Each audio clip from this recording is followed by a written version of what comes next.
Hello class, my name is Andrea and this is my R100 final presentation on Italian Gothic art and architecture. I'm gonna start off with the art piece. This one's called The Birth of the Virgin and it was painted by Pietro Lorenzetti in the early 1300s in Siena, Italy. This painting is really interesting because it's supposed to represent the art before the plague, as this was believed to be painted only about 10 years before the Black Plague killed the artist. So it's supposed to represent the peak of pre-plague art. As for the formal analysis, I have chosen 3 visual characteristics, including spatial depth, which is better seen in this image right here. You can see how there are many more rooms behind, and you can see the lines shape shifting and making an appearance. Also with the furniture, it seems 3D. You can see way more things than just one single frame. Another one of the characteristics is the drapery and lines, which is the clothing on the people in the frame. You can see many lines and folds going all the way down, and it still leaves room for showing that there is a body under the drapery. And lastly, we have the color and the patterns. The color and patterns is mostly seen in the bright gowns worn by the figures in the picture, but also the golden halos. But more importantly, and what I think is more interesting, is the patterns on the tile, the bed frame, and multiple other things in the building. They have patterns which just draws your eyes back into the detail of the picture and gives you more to look at in every single one of the frames.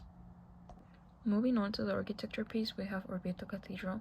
It was built from the late 1200s to the 1500s. It took 300 years to build, which means it's the outcome of the vision of multiple architects instead of just one. And the whole reason it was built was because in the mid 1200s, someone bled during church in this area, and the Pope declared that it was God physicalizing himself into our world once again. So they decided to make this huge cathedral in order to store it, to have somewhere divine. Moving on to the analysis, the visual characteristics that I thought were interesting to talk about is first the contrast. As you can see in this building, the front is very different from the rest of the building. It is a very long building and it is all covered by black and white stripes. This just feels linear, it feels like a pattern, it feels plain, and then you go back to the front and it's just a bunch of decorations and overwhelming amount of detail, and that's just a huge contrast because plain detail. Then we have the line and tracery. The line and tracery is more or less like the window and the columns that are right next to it, as putting them together is what differentiates the building from just a big block of stone into something that you can look at and appreciate the detail.